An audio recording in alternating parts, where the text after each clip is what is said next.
अब एक और रहस्यमय उपाय बोल रहा हूं। फिटकरी, एलम एलम फिटकरी, तुरटी, और तुरटी का पत्थर लाना मार्केट से, और दाढ़ी के बाद में, दाढ़ी करने के बाद में लगाते हैं आफ्टर शेव, वो वाली चौकोर लाल फिटकरी भी मिलती है। आप सफेद लाओ, लाल लाओ, और उसको नल के नीचे धोवो अच्छी तरह से। अच्छी तरह से नल के नीचे धोने के बाद में वो चिकनी हो जाएगी।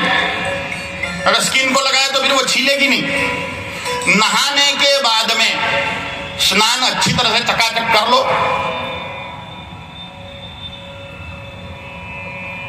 दोनों तरफ अंडर आर्म्स में इसको लगाना है। शुक्र स्थान है, ये शुक्र स्थान है। अंडर आर्म्स, बगले, गुप्त भाग, ये शुक्र स्थान है।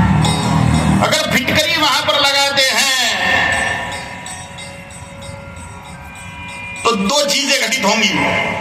शरीर की बदबू 24 घंटे के लिए दूर,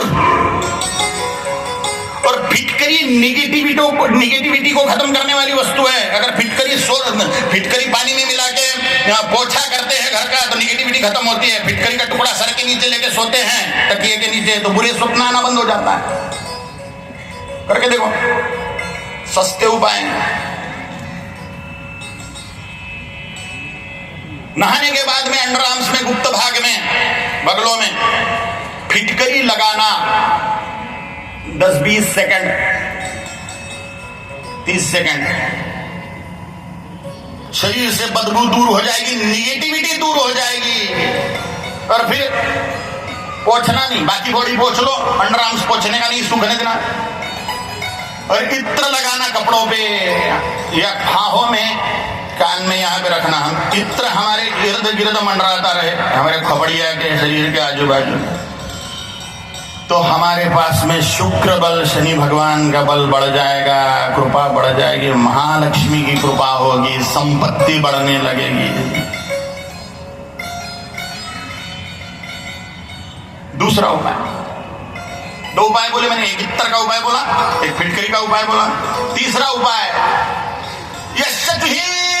यस्तुति प्रयतो भूत्वा जुहुयादाद्यमन्वहं सूक्तं पंचदशं च श्रीकामः सततं जपेत्।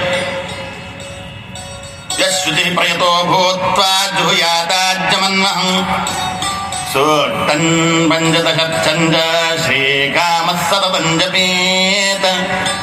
जिसको पैसा चाहिए उसने देवी माँ के लिए घी जलाना चाहिए।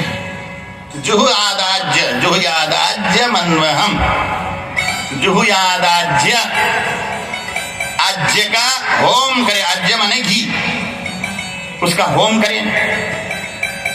ये होम हवन चल रहा है, एक तो यज्ञ करें,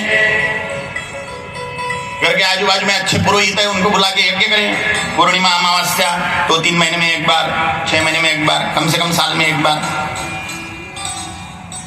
नवरात्रि में। जितना ज्यादा होम हवन घर में होगा उतना ज्यादा महालक्ष्मी की कृपा होगी। जहां बड़े यज्ञ चल रहे वहां अटेंड करो, महालक्ष्मी की प्रसन्नता होगी। शास्त्र वचन है, यशुचि प्रेतो भूत्वा जुहुयादाद्यमन्वहं सूक्तं पंचदशं च श्रीकामः सततं जपेत्।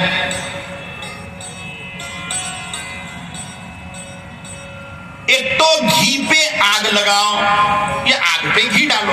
आग पे घी डालो माने होम हवन, आग पे घी डाल रहे हैं, होम हवन हो रहा है।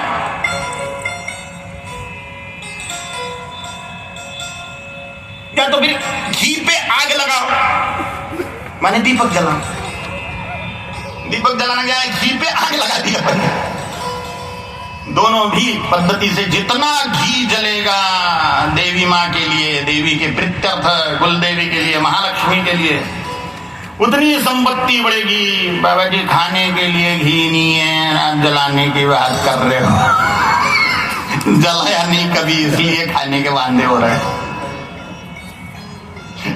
घी जलाया नहीं ना अपन ने, इसलिए खाने को वांदे हो रहे हैं। घी जलाओ माने यज्ञ करो, दीप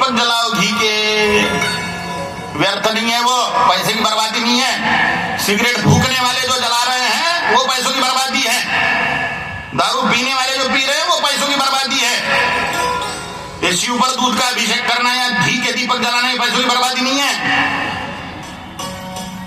और जो ये शानपति सिखाते हैं अपने को कि दूध का अभिषेक मत करो शिव भगवान पे, गरीबों को दो, घी मत जलाओ, गरीबों को दो, उनको बोलो तुम्हारी नाटक नौटंकी बंद करके, तुम्हारे गुटके पाउच दारू सिगरेट बंद करके वो पैसा बैठा के गरीबों को दो, हमको शानपति मत सिखाओ।